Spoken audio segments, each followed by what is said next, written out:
complicated, right? Okay, so quick update on the news. Finally, got a perfect proof from the printer. And the new Pine Trees, Grass, and Sky book is going to be ready in about a week. It's got nice, big, giant font. Look at that. You can almost read it right there on the camera.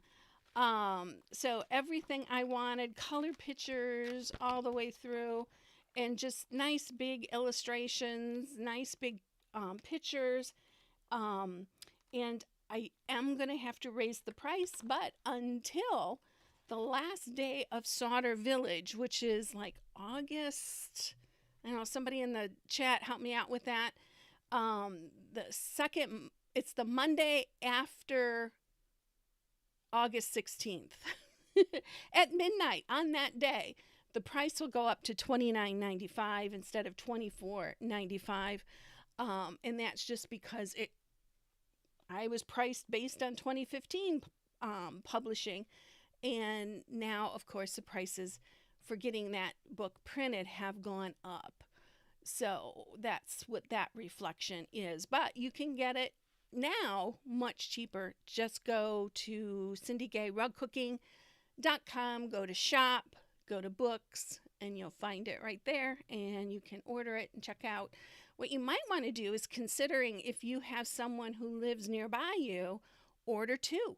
It doesn't increase the pricing all that much. So maybe get a group together and do a bulk purchase.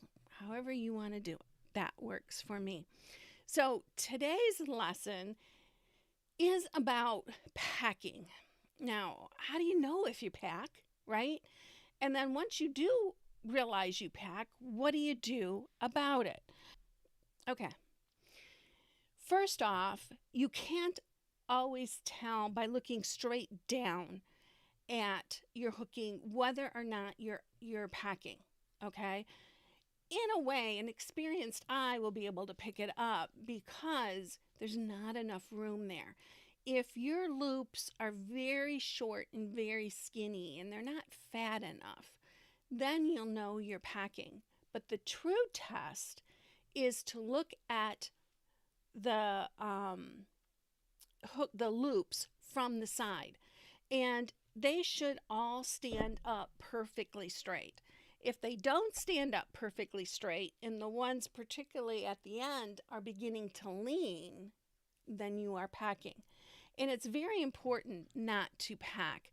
One thing I can do is I can show you this here. Hopefully the microphone will pick me up. This is something that I hooked earlier today. Get some of the wires out of the way. Okay. And from the top, this part and this part might look the same. This might look a little longer, only because I did a few extra loops. But look what happens when I pull it out.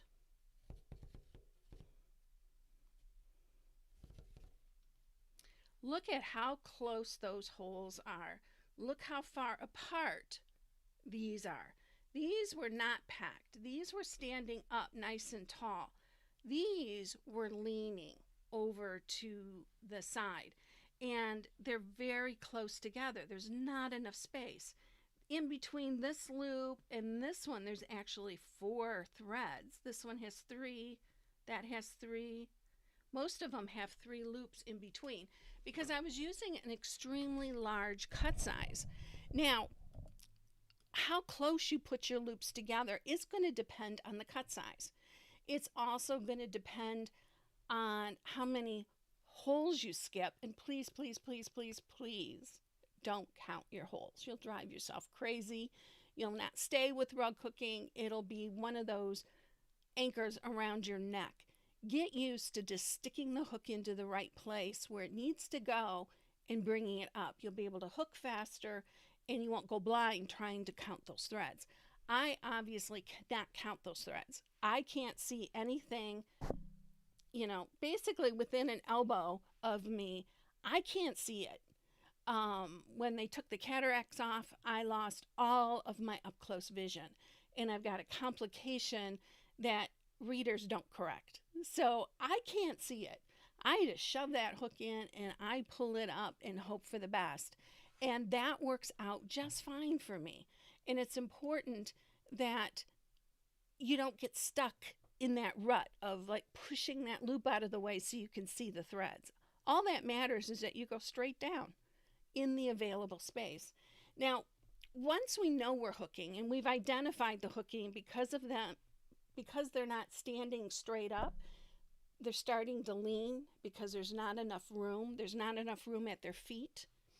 Once we've identified that we're a packer, what do? Well, you consciously decide to move your loops further and further apart. Now, don't judge how far apart you're putting the loops based on one row of hooking. When I hook one row of hooking, it looks like you can kind of see the backing. But by the time I get the rest of it in there, it is just fine. So you need to give it a little bit of time and play a game with yourself to see how far apart you can put the loops and still, I totally lost my train of thought. That's why it's live. That's what happens. I've got a different setup. I got distracted by something and there goes that idea. But the important thing is that your loops, you also pull your loops up high enough so that they bloom. You know, I've done this illustration many times on these lessons, and you want to make sure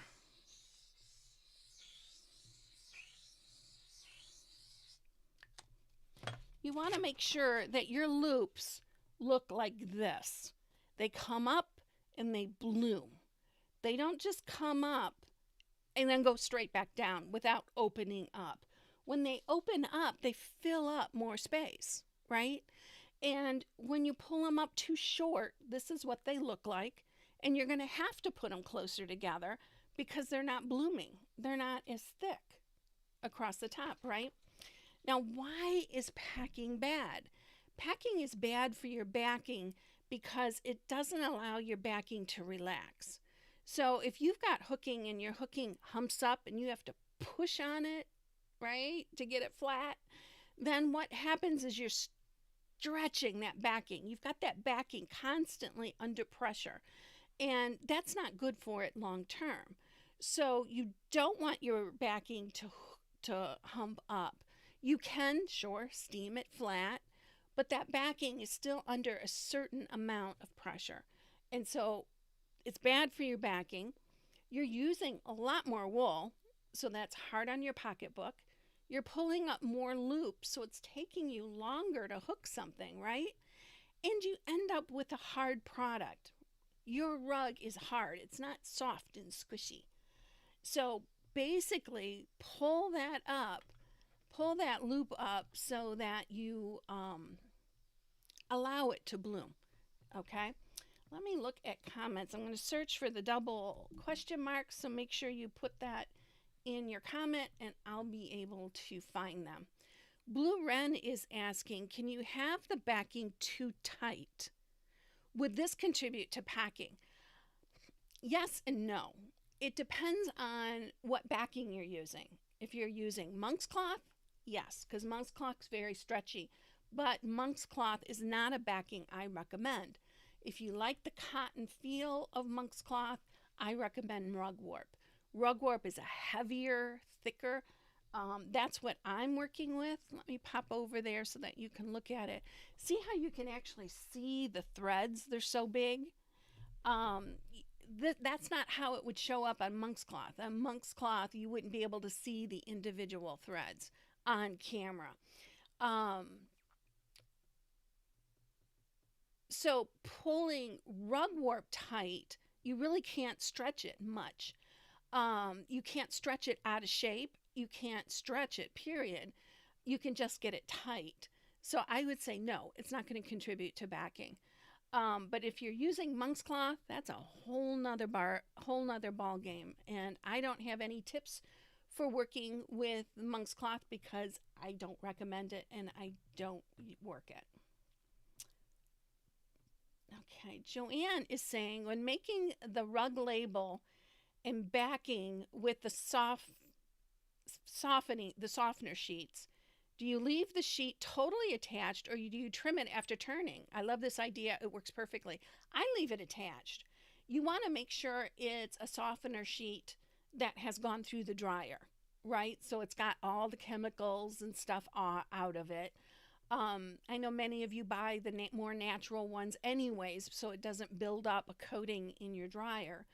Um, so make sure it's been spent and it's so thin that it works. Now, one thing that's important is I haven't tested all the brands, but the dryer sheet will take an iron. Okay. My dotless red dot, you can use that because there's no dots, but it will not take an iron. It'll melt. The dryer sheets do not, at least the brands that I've used. And before, we never used red dot because it had red dots and it would show through the fabric, and that would be horrible, right?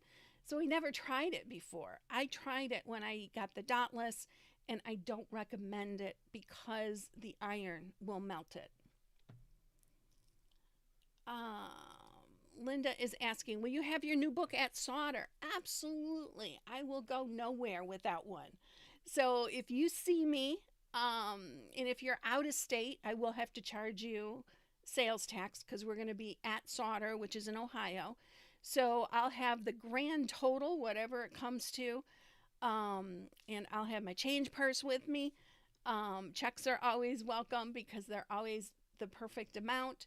But yes, I will have my book with me at Solder. In fact, Wednesday from 10 until noon, I will be in the exhibit as part of the author book signing event that they're having there.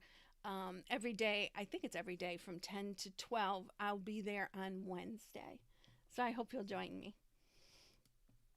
Jane is saying, so if it's not packed, will it dome up a little bit before steaming? Usually not.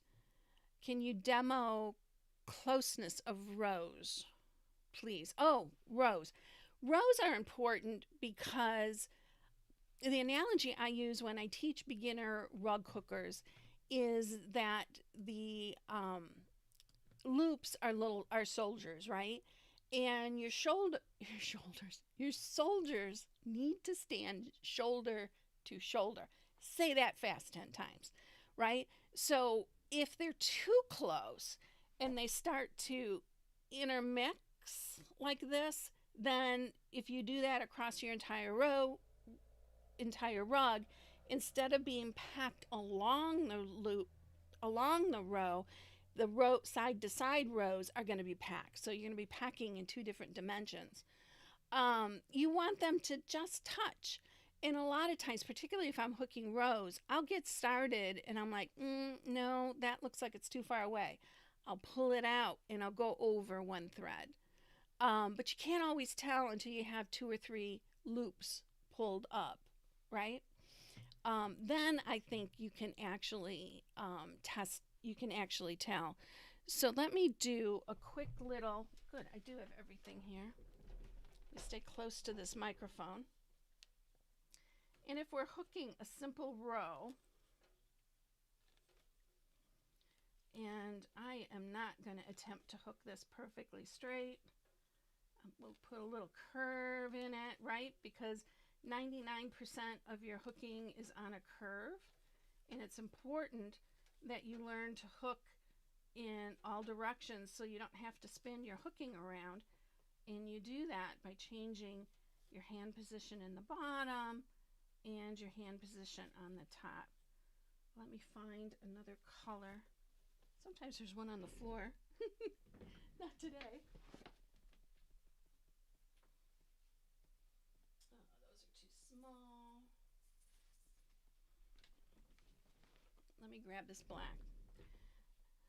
So I would just like put my hook in where I think it's going to fit. And if I'm not sure, I can take the strip. That's really kind of rubbing into that area a bit.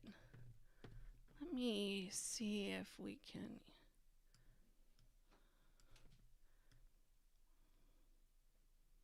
get into that even a little bit closer. So a lot of times I'll just like flip the tail down and see, is that, it's borderline. Maybe it's the right spot, maybe it's not. But after a while, what happens is that you learn the right spacing. Now let me put one really close and put another one really close. And you see how this one is starting to like grow into and in between those two? So I'm going to pull it back a little bit and pull it up.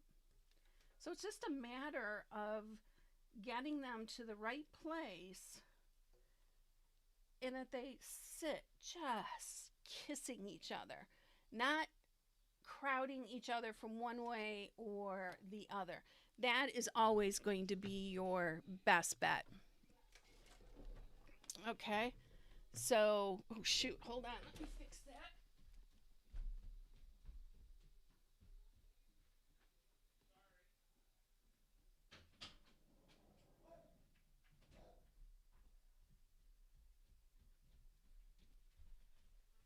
Okay, sorry about that. My husband turned the TV on. Okay. Annie, thanks for another question. Which craft is easier, rug hooking or latch hook? And can you pack latch hook large whole canvas? No, and let me tell you why. Let me grab something really quick.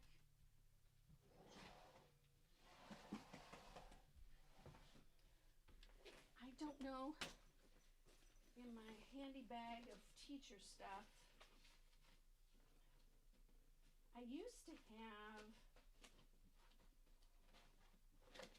I can't find it quickly, but latch hole canvas is mainly holes and very little fabric. And you put one piece of yarn, you're using yarn, you're not using wool fabric like we do in traditional rug hooking. And you put one piece of yarn in one hole. So I guess in a way, latch hook is easier. But honest to God, it took me 6 years to get a Christmas tree skirt done that was latch hooked. This was back in the 70s. Mainly because I was so bored of it, I could not stand it. It's very boring. You just work one row and you just fill it up. One row, one row. You don't hook wherever you want. In traditional rug hooking, we hook wherever we want. We make it whatever color we want. In latch hook, you get a kit and it's got the pre-cut yarn, and you fold it in half and you stick your hook in and you pull it through. And whatever color that thread is, that's what color of yarn you hang on that hole. So you can't pack latch hook. You can't do fancy designs, okay? Because the yarn is going to stick up, right? Which means it's also going to fall over. So you're at best, you're going to get an impressionistic view. You're not going to be able, well, this isn't even a good example, but you're not going to, if you were to latch hook this with the exact same colors, it wouldn't look like this.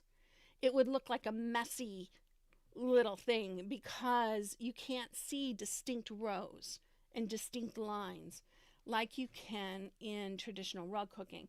So latch hook is something completely different. It's more producing the results of the kit. Now, while you can buy kits in rug hooking, they're hard to find.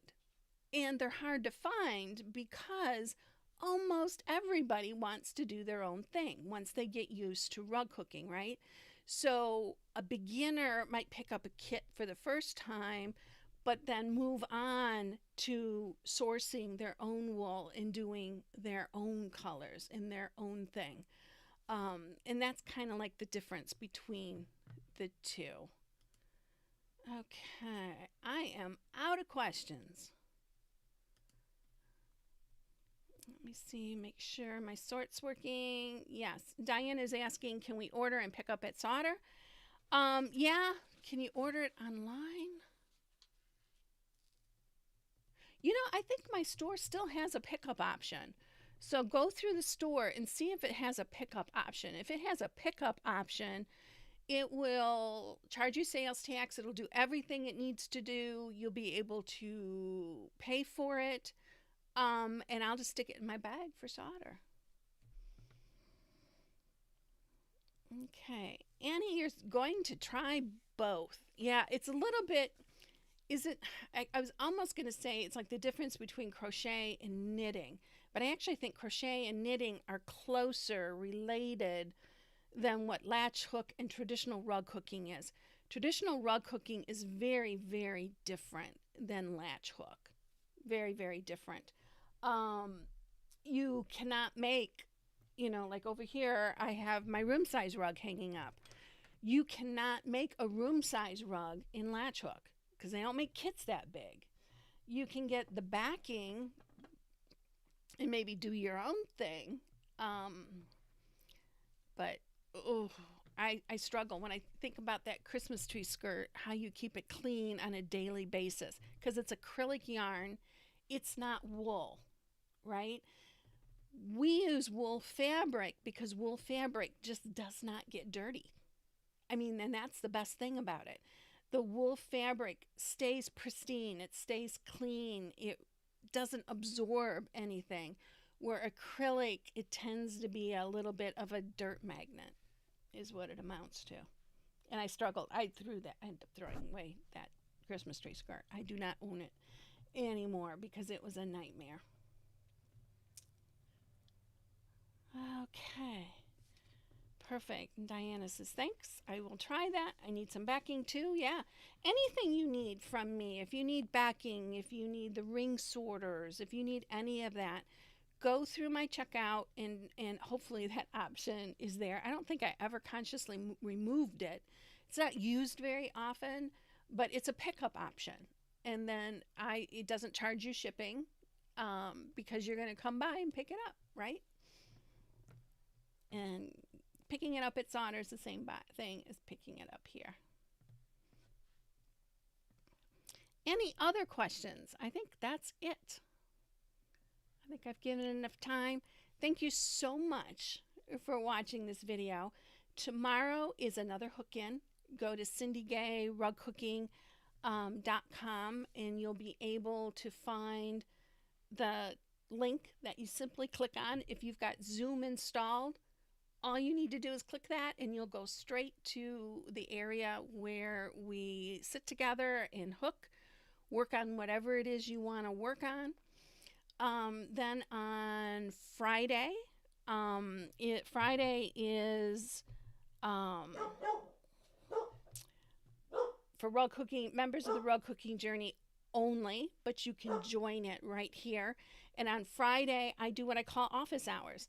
It's a little bit different than these kinds of lessons. I do a little mini lesson or answer a particular question, and then we go into open questions. And what's neat about that is that you're on camera and I'm on camera. We're in a Zoom room and we can talk back and forth. So that's it right for now. Oh, and then on Saturday is another hook-in, so I hope you'll join us. So I am live 4 days a week. Kim Hurt handles the Wednesday hook-in. She does a great job. So Tuesdays, every Tuesday here on YouTube. Wednesday for the hook-in with Kim. Friday for the office hours for the Rug Hooking Journey members.